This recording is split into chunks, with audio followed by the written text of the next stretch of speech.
Vegetarian recipe ആയിട്ട് ചെയ്യാൻ വേണ്ടിയിട്ട് പോകുന്നത്. ഇപ്പൊ മിക്കവർക്കും നോയമ്പിന്റെ സമയമുണ്ടോ. അപ്പോൾ നോയമ്പ് തുടങ്ങിയ പിന്നെ ഞാൻ 2 വെജിറ്റേറിയൻ കറികൾ ഞാൻ അപ്ലോഡ് ചെയ്തിട്ടായിരുന്നു. ഒരെണ്ണം പച്ചപ്പപ്പായും പിന്നെ ഏത്തക്കായും കൂടി ചേർത്തിട്ടുള്ള ഒരു കറി ചെയ്തിട്ടായിരുന്നു. പിന്നെ അതേപോലെ തന്നെ സോയാ ചങ്ക്സ് ഉരുളൻകിഴങ്ങും കൂടി ചേർത്തിട്ടുള്ള ഒരു കറി ചെയ്തിട്ടായിരുന്നു. അത് രണ്ടും നിങ്ങൾ കുറെ പേരൊക്കെ ട്രൈ ചെയ്ത് നോക്കിയിട്ടുണ്ടായിരുന്നു. ട്രൈ ചെയ്ത് നോക്കാത്തവരുണ്ടെന്ന് വെച്ചാൽ ട്രൈ ചെയ്ത് നോക്കാൻ വേണ്ടിയിട്ട് മറക്കരുത്. പിന്നെ നാട്ടിലൊക്കെ ഇപ്പൊ നല്ല ചൂടല്ലോ. അപ്പൊ ഞാൻ ഐസ്ക്രീമിന്റെ റെസിപ്പി ചെയ്തിട്ടുണ്ടായിരുന്നു. ഈന്തപ്പഴം കൂടിയിട്ടുള്ള സിമ്പിൾ ആയിട്ട് റെഡി ആക്കിയിട്ട് എടുക്കുന്ന ഒരു ഐസ്ക്രീം ചെയ്തിട്ടുണ്ടായിരുന്നു.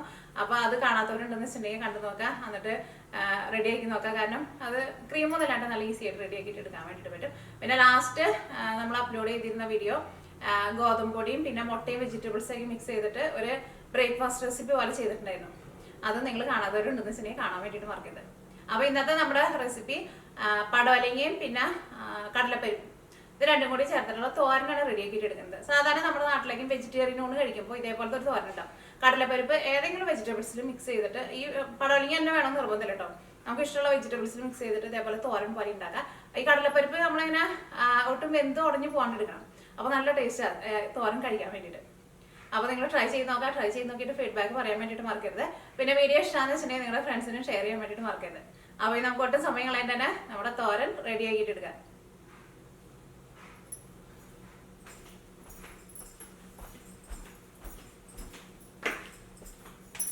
നമുക്കിത് റെഡിയാക്കാൻ വേണ്ടിയിട്ട് ഞാനിവിടെ ഇതേപോലെ മെഷറിംഗ് കപ്പിൽ ഒരു കപ്പ് എടുത്തിട്ടുണ്ട്. ഇതിൻ്റെ മെഷറിംഗ് കപ്പ് തന്നെ വേണമെന്നില്ല കേട്ടോ, നമ്മൾ ചായ കുടിക്കുന്ന ഗ്ലാസ്സിൽ ഒരു ഗ്ലാസ് എടുക്കുക.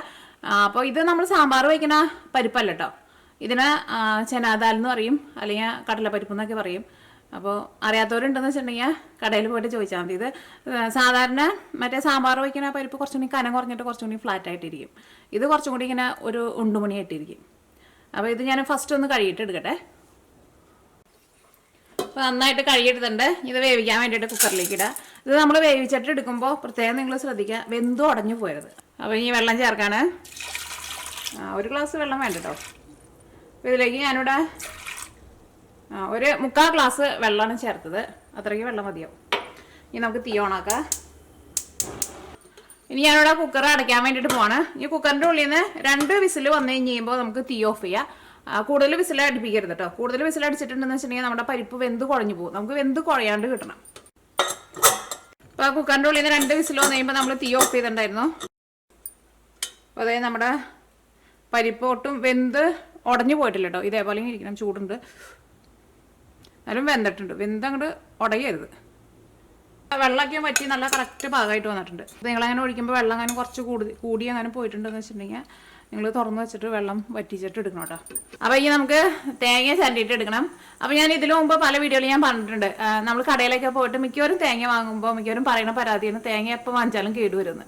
അപ്പോൾ തേങ്ങ എടുക്കുമ്പോൾ ശ്രദ്ധിക്കേണ്ടത് എന്താണെന്ന് വെച്ചിട്ടുണ്ടെങ്കിൽ തേങ്ങയുടെ ഫസ്റ്റ് കളർ നോക്കണം. കളർ ഇതേപോലെ നല്ലൊരു ഡാർക്ക് കളറാണെന്ന് വെച്ചിട്ടുണ്ടെങ്കിൽ നല്ല മൂത്ത തേങ്ങയായിരിക്കും. പിന്നെ തേങ്ങ ഒന്ന് കുലുക്കിയിട്ട് നോക്കണം. തേങ്ങ നന്നായിട്ട് കുലുക്കേണ്ട ആവശ്യമൊന്നുമില്ല. തേങ്ങ നന്നായിട്ട് മൂത്തിട്ടുണ്ടെന്ന് വെച്ചിട്ടുണ്ടെങ്കിൽ തേങ്ങയുടെ ഉള്ളിൽ അത്രയ്ക്കധികം വെള്ളം ഉണ്ടാവില്ല. തേങ്ങ ഇരുന്ന് വെള്ളം ഒന്ന് വറ്റും. അപ്പോൾ വെള്ളം കുലിഞ്ഞാൽ മതി, വെള്ളം കൂടുതൽ വേണമെന്നൊന്നുമില്ല. പിന്നെ നോക്കിയാൽ തേങ്ങയുടെ കണ്ണ് നോക്കാം. കണ്ണ് നല്ല കറുത്ത കണ്ണായിരിക്കണം. പിന്നെ കണ്ണ് നോക്കാൻ മാത്രമല്ല, ഈ കണ്ണ് നമ്മളൊന്ന് കുത്തി നോക്കുകയും വേണം. അപ്പോൾ ഈ നാശമായ തേങ്ങയ്ക്കാന്ന് വെച്ചിട്ടുണ്ടെങ്കിൽ കണ്ണിങ്ങനെ കുത്തുമ്പോൾ നന്നായിട്ട് ഉണങ്ങിയ തേങ്ങയെന്ന് വെച്ചിട്ടുണ്ടെങ്കിൽ ഒരു മൊരിഞ്ഞിട്ട് ഇങ്ങനെ ഒരു സൗണ്ട് കേൾക്കും. അല്ലെങ്കിൽ പൊട്ട തേങ്ങയെന്ന് വെച്ചിട്ടുണ്ടെങ്കിൽ ഈ കണ്ണ് കുത്തുമ്പോൾ ഇങ്ങനെ വെള്ളം നനവ് പോലെ ഉണ്ടാവും. അപ്പോൾ അതും നോക്കാം. അങ്ങനെ നോക്കിയിട്ട് നിങ്ങൾ തേങ്ങ എടുത്തിട്ടുണ്ടെന്ന് വെച്ചിട്ടുണ്ടെങ്കിൽ, എൻ്റെ തേങ്ങ അങ്ങനെ കേട് വരാറില്ല കേട്ടോ. ഞാനപ്പോൾ സ്ഥിരമായിട്ട് തേങ്ങ വാങ്ങണതാണ്. ഞാൻ ഫ്രോസൺ തേങ്ങ അങ്ങനെ വാങ്ങാറില്ല. അപ്പോൾ ഇത് വെട്ടി നോക്കട്ടെ കേട്ടോ, ഇങ്ങനെ ഉണ്ടെന്നോട്ടെ.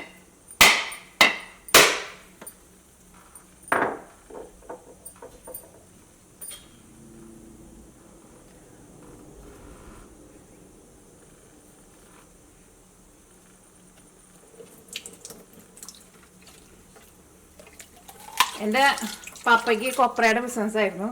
അതുകൊണ്ടായിരിക്കും എനിക്ക് തേങ്ങ നന്നായിട്ട് നോക്കാൻ അറിയുന്നത്. അതുകൊണ്ടാണെന്നല്ല കേട്ടോ, അത് വേറെ സ്ഥലത്തായിരുന്നു. ഞങ്ങൾ അങ്ങനെ അങ്ങോട്ടേക്ക് അങ്ങനെ പോകില്ല. പക്ഷെ വരാം, ഇത് നല്ല സൂപ്പർ തേങ്ങയാണ്, നല്ല ഉള്ളുള്ള നല്ല തേങ്ങയാണ്. കുടിച്ചു നോട്ടെ, മധുരം ഉണ്ടോ നോട്ടെ. നല്ല മധുരമുണ്ട്. പടവലങ്ങ വേണം. അപ്പോൾ ഞാനിവിടെ ഇതേപോലത്തെ നോക്കി 2 പടവലങ്ങയാണ് എടുത്തേക്കുന്നത്. ഇതിൻ്റെ ഇപ്പോൾ വെയിറ്റ് നോക്കാമെന്ന് വെച്ചിട്ടുണ്ടെങ്കിൽ വെയിറ്റ് ഞാനൊന്ന് പറയാം കേട്ടോ.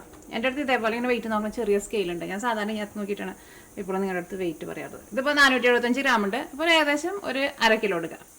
അപ്പോൾ ഇനി നമ്മുടെ പടവലങ്ങ നമുക്ക് ചെറിയ പീസായിട്ട് കട്ട് ചെയ്തിട്ട് എടുക്കുക. അപ്പോൾ ഞാനിവിടെ നന്നായിട്ട് കഴുകിയിട്ടുണ്ട്.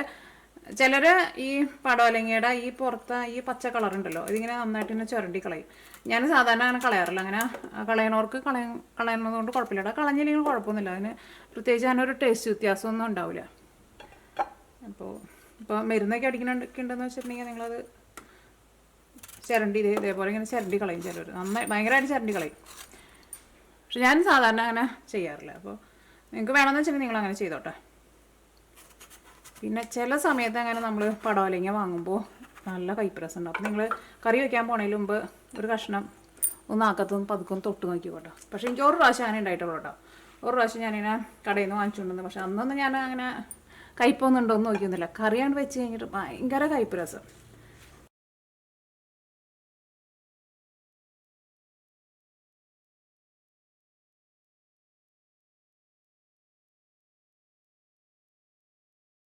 ഇതിലേക്ക് നമുക്ക് വേണ്ടത് ഞാനിവിടെ ഓക്കെ 5 വലിയ വെളുത്തുള്ളി എടുത്തിട്ടുണ്ട്. ഈ വെളുത്തുള്ളി നമുക്കൊന്ന് ചെറുതായിട്ടൊന്ന് കട്ട് ചെയ്തിട്ട് എടുക്കുക. അതേപോലെ തന്നെ ഇഞ്ചി എടുത്തിട്ടുണ്ട്. ഇഞ്ചി ഇത്രയ്ക്ക് വേണ്ട കേട്ടോ. ഇഞ്ചി കുറച്ച് മതി. ഇതിൻ്റെ പകുതി എടുത്താൽ മതി.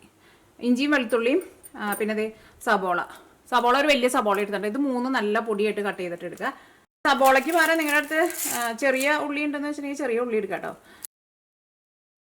ഇവിടെ ഓൾറെഡി ഇഞ്ചി നല്ല പൊടിയായിട്ട് കട്ട് ചെയ്തിട്ടുണ്ട്. ഞാൻ വിചാരിച്ചു ക്യാമറ റെക്കോർഡിങ് ഓണാന്ന് വിചാരിച്ചിട്ടുണ്ടായിരുന്നു. പക്ഷേ ഓഫായിട്ടിരിക്കുന്നു. പിന്നെ എരിവിന് വേണ്ടിയിട്ട് പച്ചമുളക് വേണം. ഇതിലേക്ക് നമ്മൾ കുറച്ച് മുളക് പൊടിയും ചേർക്കും.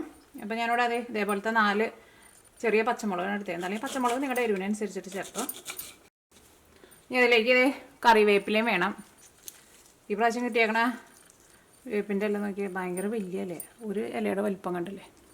പക്ഷെ നമ്മുടെ നാട്ടിലെ മണ്ണിലുണ്ടാവുന്ന കറിവേപ്പിലയുടെ മണമൊന്നും അത്രയ്ക്ക് ഇല്ല കേട്ടോ. ഞാനിവിടെ തേങ്ങ എടുത്തിട്ടുണ്ട്. ഞാനിവിടെ ഒരു തേങ്ങയുടെ പകുതിയാണ് എടുത്തേക്കുന്നത്. അല്ലെങ്കിൽ നിങ്ങൾ ഇപ്പോൾ ഫ്രോസൺ തേങ്ങയൊക്കെയാണെന്ന് വെച്ചിട്ടുണ്ടെങ്കിൽ ഇതേപോലെ ഇങ്ങനെ കയ്യിൽ ഇങ്ങനെ നിറച്ചിടുക. അങ്ങനത്തെ ഒരു 3 പിടി ഇടുക. തേങ്ങ ഇപ്പോൾ കുറച്ച് കൂടിയാലും കുഴപ്പമൊന്നുമില്ല. അധികം കറിയാണ്ടിരുന്നാൽ മതി. അപ്പോൾ ഇത്രയ്ക്ക് സാധനങ്ങളാട്ടോ നമുക്കിത് റെഡിയാക്കാൻ വേണ്ടിയിട്ട് വേണ്ടത്. അപ്പോൾ നമ്മുടെ പാൻ നന്നായിട്ട് ചൂടായിട്ടുണ്ട്. ഇതിലേക്ക് നമുക്ക് വെളിച്ചെണ്ണ ചേർക്കാം. ഇത് വെളിച്ചെണ്ണ കേട്ടോ. എൻ്റെ എല്ലാ വീഡിയോയിലും എടുത്ത് പറയുന്നുണ്ട്. കാരണം പുതിയതായിട്ട് ആരെങ്കിലൊക്കെ ഈ കിച്ചണിലേക്ക് പറഞ്ഞിട്ടുണ്ടെങ്കിൽ അവർ ചോദിക്കും ഇത് എന്ത് സാധനം ഞാൻ എടുത്തിരുന്നേന്ന്. ഇവിടെ തണുപ്പായതുകൊണ്ടാട്ടോ വെളിച്ചെണ്ണ കട്ട പിടിച്ചിട്ടിരിക്കുന്നത്. അപ്പോൾ നമ്മുടെ വെളിച്ചെണ്ണ നന്നായിട്ട് ചൂടായിട്ടുണ്ട്. ഇനി ഇതിലേക്ക് കടുക് ചേർക്കാം. ഫസ്റ്റ് നമുക്ക് കടുക് പൊട്ടിക്കണം. കടുക് ഞാൻ ഇതിലേക്ക് ഒരു 3/4 ടേബിൾ സ്പൂൺ ചേർത്തിട്ടുണ്ട്. അല്ലെങ്കിൽ ആ കടുക് നിങ്ങളുടെ ഇഷ്ടത്തിനനുസരിച്ചിട്ട് ചേർത്തോ. ഇനി കടുക് പൊട്ടട്ടെ. കടുക് പൊട്ടിയില്ലാന്ന് വെച്ചിട്ടുണ്ടെങ്കിൽ ആ കടുക് നമ്മൾ കടിക്കുമ്പോൾ കൈപ്പരസം ഉണ്ടാവും. അപ്പോൾ കടുക് പൊട്ടിയിട്ടുണ്ട്. ഇനി ഇതിലേക്ക് കട്ട് ചെയ്ത് വെച്ചേക്കണം ഇതെല്ലാം ചേർക്കട്ടെ.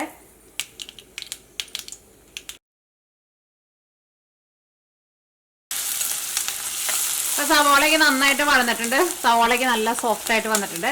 ഇനി ഇതിലേക്ക് നമുക്ക് മസാലപ്പൊടികൾ ചേർക്കാം. ഫസ്റ്റ് മഞ്ഞൾപ്പൊടി ചേർക്കാം. മഞ്ഞൾപ്പൊടി ഞാൻ ഇതിലേക്ക് 1/2 ടേബിൾ സ്പൂണാണ് ചേർക്കുന്നത്. അപ്പോൾ മഞ്ഞൾപ്പൊടി ഞാൻ കിടന്നിട്ട് നന്നായിട്ട് മുരിഞ്ഞിട്ടുണ്ട്. ഇതിലേക്ക് നമുക്ക് മുളക് പൊടി ചേർക്കാം.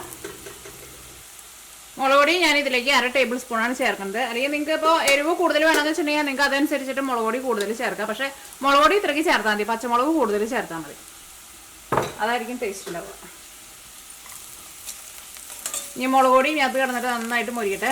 അപ്പോൾ മുളക് പൊടിയും ഞാത്ത് കിടന്നിട്ട് നന്നായിട്ട് മുരിഞ്ഞിട്ടുണ്ട്. ഇനി ഇതിലേക്ക് നമ്മൾ വേവിച്ച് വെച്ചേക്കണ നമ്മുടെ കടലപ്പരിപ്പുണ്ടല്ലോ അത് ചേർക്കാം.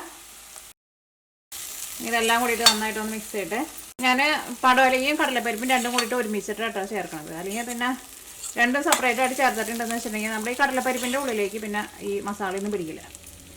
അപ്പോൾ ഇനി ഇതിലേക്ക് നമ്മുടെ പടവലങ്ങയും ചേർക്കാം. ഉപ്പ് ചേർക്കാം. ഇതിലേക്ക് നമുക്ക് കുറച്ച് വെള്ളവും തെളിച്ചു കൊടുക്കാം. സാധാരണ നമ്മൾ പടവലങ്ങയൊക്കെ തോരൻ സെപ്പറേറ്റ് വയ്ക്കുമ്പോൾ നമ്മൾ വെള്ളമൊന്നും ഒട്ടും തെളിച്ചു കൊടുക്കേണ്ട ആവശ്യമില്ല. പക്ഷേ ഇത് കടലപ്പരിപ്പ് കൂടിയും ചേർത്തേക്കുന്നത് കൊണ്ട് തന്നെ ഇത് കുറച്ച് ഡ്രൈ ആയിട്ടായിരിക്കും ഇരിക്കുക. അപ്പോൾ കുറച്ച് വെള്ളവും തെളിച്ചു കൊടുക്കുക. ഒരുപാട് വെള്ളം അങ്ങനെ ഒഴിച്ചു കൊടുക്കരുത് കേട്ടോ. അപ്പോൾ ഇനി വെള്ളം തെളിക്കട്ടെ.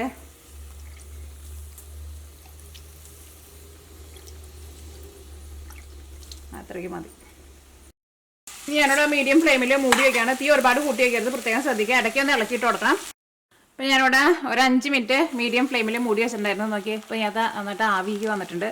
ഇങ്ങനെ ഈ ആവിയിൽ ഇരുന്നിട്ട് വേവണം. അത് എന്ത് പച്ചക്കറി ആയിരുന്നാലും അങ്ങനെ വേവണം. പിന്നെ ഞാൻ നമ്മൾ കുറച്ച് വെള്ളം തെളിച്ച് കൊടുത്തിട്ടുണ്ടായിരുന്നു. അത് നമ്മൾ നമ്മുടെ കടലപ്പരിപ്പ് ചേർത്തുകൊണ്ട് മാത്രമാണ് വെള്ളം തെളിച്ചത്. തീ എങ്ങനെ കൂട്ടി വെച്ചിട്ടുണ്ടെങ്കിൽ ഉറപ്പായിട്ട് അടിയിൽ പിടിക്കും. ഇത്തിരി സമയം എടുത്തിട്ട് ചെയ്യണം. അപ്പോഴായിരിക്കും നല്ല ടേസ്റ്റ് ഉണ്ടാവും. അല്ലെങ്കിൽ പെട്ടെന്ന് വേകാൻ വേണ്ടിയിട്ടുള്ള വെള്ളം മുഴുവനും കോരി ഒഴിക്കരുത്.